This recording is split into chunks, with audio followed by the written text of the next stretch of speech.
तो मेरे प्यारे रसगुल्लो, आप लोग कैसे हैं? आई होप कि अच्छे होंगे बच्चों, अच्छे से पढ़ाई करते होंगे। तो बच्चों, आज हम आपको बताने वाला हूँ क्लास 10 हिंदी का सबसे महत्वपूर्ण पद्यांश। ठीक बच्चों, आज आपको पढ़ाएंगे सबसे हिंदी का महत्वपूर्ण पद्यांश क्या है। ठीक ना।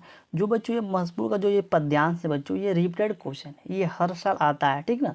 तो जो जो देखिए, जो प्रश्न हर साल आ रहा है उसी को बच्चों सबसे पहले हल कराने की कोशिश कर रहे हैं। ठीक ना, ताकि उसको बच्चों को बताया जाए। तो इसको आपको घर पर बैठ के रिवाइज करना, इसको लगाना है। जो इसका पद्यांश है बच्चों, ये इम्पोर्टेंट है बोर्ड एग्जाम की दृष्टि से ही बच्चों, ये हर साल आता है, गैप नहीं करता है बच्चों। हम वही चीज़ चैनल पर लाएंगे जो आने की संभावना होती है। ठीक, चलिए बच्चों हम स्टार्ट करते हैं। दिया बच्चों की, सुनी सुंदर बैन सुधारक साने, स्यानी है जानकी भली, तिरहे करी नैन देन सैन तिन्हे, समझाई करूँ मुस्काई चली, समझाई करूँ मुस्काई चली, तुलसी केहू तेही और सर्वे औ कोकली लोचन लाहू अली, अनुराग टडा के भानु दे, बिहसी मनो मंजुल कज कल। ठीक, क्या बच्चों ये पद्यांश है। ठीक, इसको हमको क्या करना है, अब नीचे आइए। जो पद्यांश बच्चों, इसको क्या करना हमको, यहाँ पर देखिए बच्चों, यहाँ पर 3 प्रश्न यहाँ पर दिया हुआ है। ठीक, एक प्रश्न बच्चों 2-2 नंबर का है, यानी कि कुल मिला कितना नंबर हुआ बच्चों, कुल मिलाकर आपका 6 नंबर हुआ। ठीक, ये जो प्रश्न हल करेंगे यहाँ से 2 नंबर मिलेगा, इसको हल करेंगे 2 नंबर यहाँ से मिलेगा, इसको हल करेंगे 2 नंबर यहाँ से मिलेगा। ठीक, क्या बच्चों यहाँ से आपको मिल जाएगा। अब देखिए बच्चों, हमको करना क्या है, ध्यान से देखिए आप। पहला प्रश्न दिया बच्चों की, प्रस्तुत पद्यांश का संदर्भ तथा व्याख्या कीजिए। ठीक बच्चों, हमको क्या करना है, इसका संदर्भ लिखना है। संदर्भ लिखने के बाद बच्चों हमको व्याख्या भी करना है। ठीक, संदर्भ कैसे लिखा जाता है, जैसे मान लीजिए कि ये इतना लिया गया है कि ये किस चैप्टर से लिया गया है, इनका राइटर कौन है।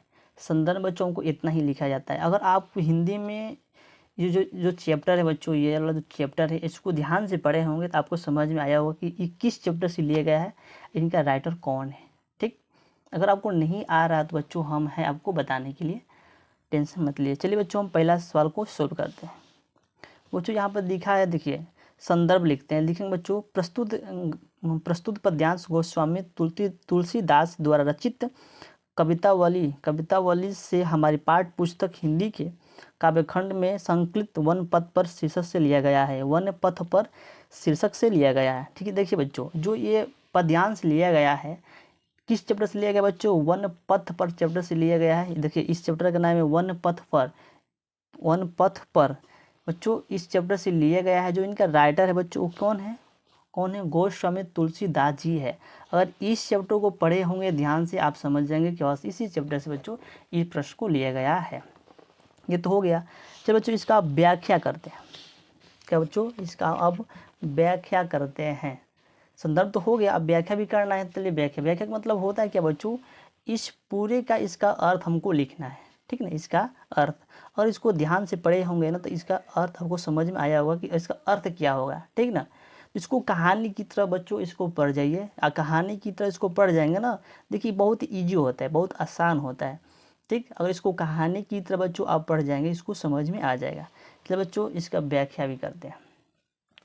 दिया है बच्चों यहाँ पे, ग्रामवधुओं ने राम के विषय में सीता जी से पूछा कि ये सावले और तुम्हारे क्या लगते हैं।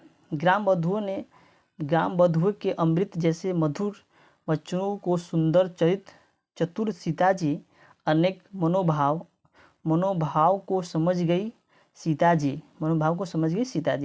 सीता जी ने अनेक प्रश्न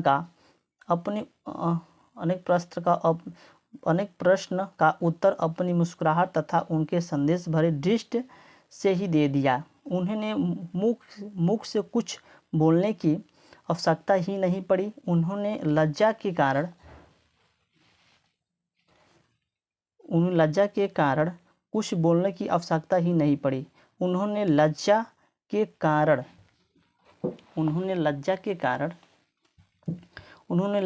कारण केवल संकेत से ही राम के विषय में यह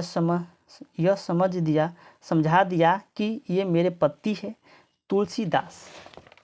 तो बच्चों, तुलसीदास, ठीक, तुलसीदास जी कहते हैं, सौंदर्य को एकटक देखती हुई अपने नेत्रों को लाभ प्राप्त सरोवर के रूपी में सूर्य का उदय हो गया हो और नाम बौद्धों के नेत्र रूपी कमल की सुंदर कलियां खिल गई हो, सुंदर की कलियां खिल गई हो। तो बच्चों ये भी बहुत इजी है, ठीक ना, बहुत इजी है, बस आपको इसको ध्यान से पढ़ना है। इसमें बच्चों कुछ भी नहीं है, ठीक ना, क्या बच्चों इसमें कुछ भी नहीं दिया गया है। इसमें क्या है बच्चों, इसी का आंसर, इसी का जब देखिए इसको जो ये पद्यांश का जो इसका पैराग्राफ है बच्चों, और इस चैप्टर को ध्यान से पढ़ना ना, कि देखिए आपको जो वन पद पर चैप्टर है बच्चों, इस चैप्टर से हर साल आता है। देखिए 2-3 चैप्टर है, उस चैप्टर से बच्चों गैप नहीं होता है, उस चैप्टर से हर साल आता है। तो उस चैप्टर को ध्यान से पढ़ लेना है। उस बच्चों उस पर वीडियो लाने वाले हैं कि आपको हिंदी में क्या क्या पढ़ना है, किस किस चैप्टर को पढ़ना है, ठीक है, टेंशन मत लीजिए, ये हो गया। देखिए आप दूसरा दिया बच्चों की सीता जी संकेत पूर्व उत्तर किस भगवान से अनुरूप है, ठीक बच्चों का क्या ना, इसी में से बच्चों हमको छाट कर लिख देना है, जो इसका अर्थ लिखे है ना, इसका अर्थ लिखे यहाँ पे, इसी का बच्चों हमको छाट कर लिख देना है। जैसे अनुराग तटाक का क्या अर्थ है, अनुराग तटाक का क्या अर्थ बच्चों, तो यहाँ पे लिखे हैं जो अनुराग तटाक का अर्थ है बच्चों, वो है हमारा प्रेम रूप सरोवर, प्रेम रूप सरोवर, इसको लिख देना। दूसरा का प्रश्न बहुत ईजी है, और उसको बच्चों इसको छाटकर इसी में से आपको लिख देना है। जो दूसरा प्रश्न बच्चों इसको छाटकर इसी में से आपको लिख देना है। तो बच्चों आपको ये गद्यांश कैसा लगा, अगर देखिए बच्चों इस पूरे गद्यांश को ध्यान से समझ जाते हैं तो बच्चों यहाँ से आपको 6 नंबर क्लियर हो जाएगा। तो बच्चों यहाँ से 6 नंबर आपका क्लियर हो जाएगा, कोई काट नहीं सकता है। बस आपको 2-3 चैप्टर इसको ध्यान से पढ़ लेना है। तो बच्चों आपको ये वीडियो कैसा लगा, अच्छा लगा तो लाइक कमेंट सब्सक्राइब जरूर करिए। तो मिलते हैं अगले नेक्स्ट वीडियो में, तब तक जय हिंद जय भारत।